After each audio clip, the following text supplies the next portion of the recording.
The scripture reading today is from Genesis chapter 41, verses 1 through 36, found on page 33 of your Pew Bible, and it's almost the entire page.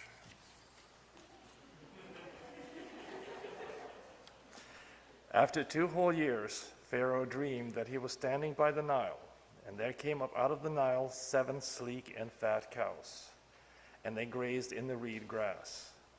Then 7 other cows, ugly and thin, came out of the Nile after them, and stood by the other cows on the bank of the Nile. The ugly and thin cows ate up the 7 sleek and fat cows, and Pharaoh awoke. Then he fell asleep and dreamed the second time. 7 ears of grain, plump and good, were growing on one stalk. Then 7 ears, thin and blighted by the east wind, sprouted after them. The thin ears swallowed up the 7 plump and full ears. Pharaoh awoke, and it was a dream. In the morning his spirit was troubled. So he sent and called for all the magicians of Egypt and all its wise men. Pharaoh told them his dreams, but there was no one who could interpret them to Pharaoh. Then the chief cupbearer said to Pharaoh, "I remember my faults today. Once Pharaoh was angry with his servants and put me and the chief baker in custody in the house of the captain of the guard. We dreamed on the same night, he and I, each having a dream with its own meaning. A young Hebrew was there with us, a servant of the captain of the guard. When we told him, he interpreted our dreams to us, giving an interpretation to each according to his dream. As he interpreted to us, so it turned out. I was restored to my office, and the baker was hanged. Then Pharaoh sent for Joseph, and he was hurriedly brought out of the dungeon. When he had shaved himself and changed his clothes, he came in before Pharaoh. And Pharaoh said to Joseph, "I've had a dream, and there is no one who can interpret it. I have heard it said of you, when you hear a dream, you can interpret it." Joseph answered Pharaoh, "It is not I. God will give Pharaoh a favorable answer." Then Pharaoh said to Joseph, "In my dream I was standing on the banks of the Nile, and 7 cows, fat and sleek, came up out of the Nile and fed in the reed grass. Then 7 other cows came up after them, poor, very ugly and thin. Never had I seen such ugly ones in all the land of Egypt. Then the thin and ugly cows ate up the first 7 fat cows. But when they had eaten them, no one would have known that they had done so, for they were still as ugly as before. Then I awoke.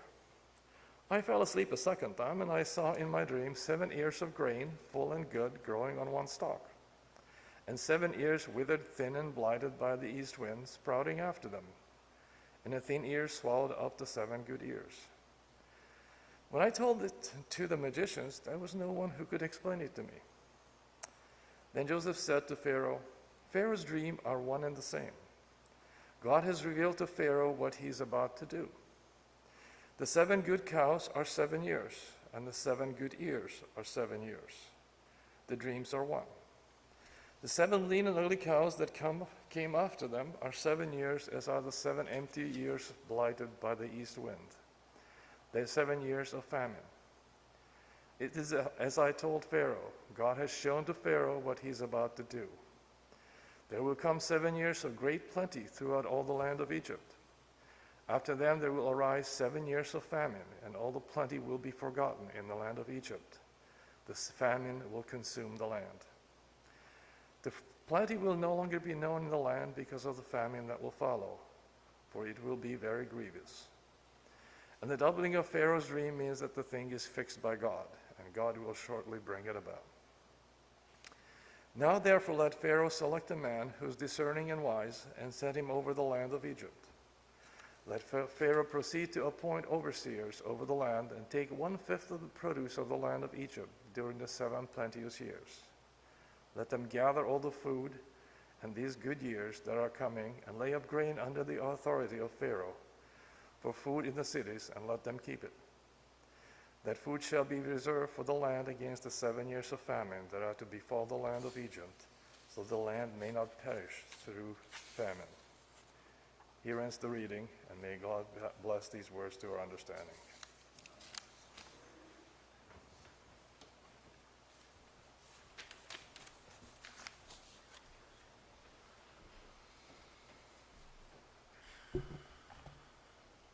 be with me, please, in a spirit of prayer. God, please bless our contemplations this morning individually and communally, that what flows from our hearts and minds becomes lived, embodied expressions of our beliefs, our love for you, and love for ourselves and others. Amen. 36 verses. Thank you, Charles. Well, I'm actually going to be covering about 5 chapters today. It turns out the Joseph narrative is really hard to narrow down into 6 sermons, but we've done a great job, I think, so far. But I'm going to fill in some gray areas this morning also. I'm going to be touching on Megan's sermon and Joe's sermon, and hopefully at the end make some meaning out of this narrative arc. So there is a lot of ground to cover this morning, but first, I want to take a quick poll. Raise your hand if your life looks exactly the way you always imagined it would. Lots of giggles, not a lot of hands. Life has a way of changing course on us, sometimes very quickly. I never thought I would be in seminary. I never wanted to go into ministry. In fact, I specifically didn't want to go into ministry. And I tried my very hardest, like our friend Jonah, to avoid it at all costs. Yet here we are. If I could sit with each one of you and learn of your journeys through life and the stories that have unfolded through your lives, I have no doubt that each and every single person here would tell stories of places that they never thought they would have been, stories of shifting goals, stories of being let down at times, and many, many others that doubtless weren't originally part of your life master plan. But if that's you this morning and life has taken you places that you never dreamed of or you never asked for, know that you're not alone. Because I think that if we asked Joseph, I believe he would say, that's how life goes. Near the beginning of Joseph's story in our scripture, in one of the earlier passages that Reverend Joe preached a few weeks ago, Joseph has 2 dreams. These dreams are found in Genesis chapter 37. The first dream is that Joseph and his brothers were binding sheaves of grain, and Joseph's sheaf rose up tall, and his brothers' sheaves of grain all bowed down to Joseph's. Now, as we touched on, lightly maybe, the last few weeks, Joseph's brothers were not a big fan of Lil Bro. Yeah. In fact, this passage outright says that they hated him. And after conveying this dream that he has had, the passage says that they hated him even more. They scoffed at him. You can't seriously think you're going to rule us one day. Who is this guy? Now, in the second dream, much like the first, Joseph dreams that the sun, moon, and 11 stars, the number of brothers he has, all bowed down to him. And with this dream, not only did his brothers hate him a little more, but even his father, the father who loved him more than any of Joseph's brothers, rebuked him and said, "What is this dream you've had? Will we actually all come and bow before you?" Now, maybe Jacob was concerned that doting on and spoiling Joseph had finally gone to his head, and he began spinning tales of grandeur. Whatever it was, Jacob was absolutely not a fan. But Joseph was a dreamer. And even when we get to the passage that we have read today of Pharaoh receiving dreams, Joseph's dreams from the beginning of the story are the only 2 that hadn't come true yet. The others that we read in the story come to pass relatively quickly after he has a dream or interprets the dream, but these 2, the 2 about his family bowing down to him, had not yet come true. Yet I wonder at the ways that these dreams shaped Joseph's understanding of himself. Maybe he questioned himself. they hadn't come to pass after all. Perhaps having these dreams spurred in him a faith that no matter what was to come, there was some future where his family would bow down to him as a ruler. I wonder if he pictured what he would end up ruling, or if he had any ideas about the position that he might end up holding. I wonder if these dreams gave him hope when he was thrown in the pit and waiting to die. Did he sink into despair? Did he get lost in the fear and wonder what would actually come of him? I even wonder if he questioned God and God's power in his life. I imagine him saying, "You've given me these dreams, but I'm stuck in a hole and my own family has put me here." I wonder if these dreams stuck with him when his brothers decided that selling him into slavery was a better option than killing him. How could he ever rise to power if he was just discarded by his own flesh and blood and relegated to the social position of not even having autonomy over his body, much less anything else in his life? Did the dreams help him get through? Did they bring him hope at this point? Or maybe they made him doubt himself. Maybe he wasn't such a great dreamer or interpreter after all. I wonder if these dreams kept him company after Potiphar threw him in prison. As we heard last week, Joseph ended up there after an encounter with Potiphar's wife. And I, again, cannot help but ask if these dreams accompanied him into the dungeon. How many times can terrible things happen and we still hold close to the idea that God has something bigger and better in store for us? In my experience, the light at the end of the tunnel seems to get harder to see after even one setback, and I haven't encountered anything like Joseph. I wish this story was a little bit more like Job, because the very human part of me wants to know the very human part of Joseph's story. The events are important, but how did he experience all of this? What was going on for him during these times? Was Joseph another biblical hero painted to be faithful and strong in all moments and times, regardless of what he was experiencing? Or was he like me? Did he cry in the pit? Was he scared senseless as the caravan took him away? Did his stomach drop with anxiety when Potiphar sent him to prison? There is no way that any of these events were part of the vision Joseph had of his life. Not at the beginning, at least. Yet I can't help but believe that these dreams probably did not go unforgotten. Perhaps they created tension within him, because how could any of what he experienced have been leading to a place of being revered by the very people who sold him? And by the way, I would add, they didn't even sell him for that much. He was worthless to them, yet he's supposed to be a ruler? But all of that changes because Pharaoh's cupbearer. You see, when Potiphar first threw Joseph into prison, he met two servants that Pharaoh had gotten angry with and thrown into prison, because when you're Pharaoh, you can do that. And one was Pharaoh's cupbearer, and the other was Pharaoh's baker. Each of them had a dream while they were in prison with Joseph, and his interpretations of those dreams came true. The baker is executed, and the cupbearer is restored to his position. And as the cupbearer is about to leave prison, Joseph kind of throws a sly one in there, and he's like, "Hey, just remember that I helped you out here, and get me out of here." And the cupbearer says, "Sure thing, friend."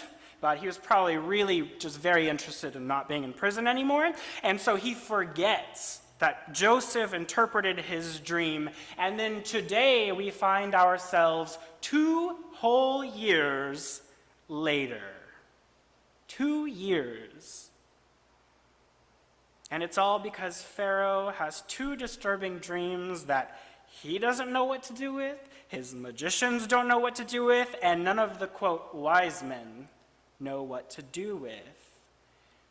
And I don't know how, but not a single one of them has any possible idea of what these dreams could be. In the first dream, as we just heard, 7 healthy cows rise out of the Nile, and then 7 malnourished cows emerge after them and devour the healthy ones, but they don't look any healthier after snacking on the healthy cows.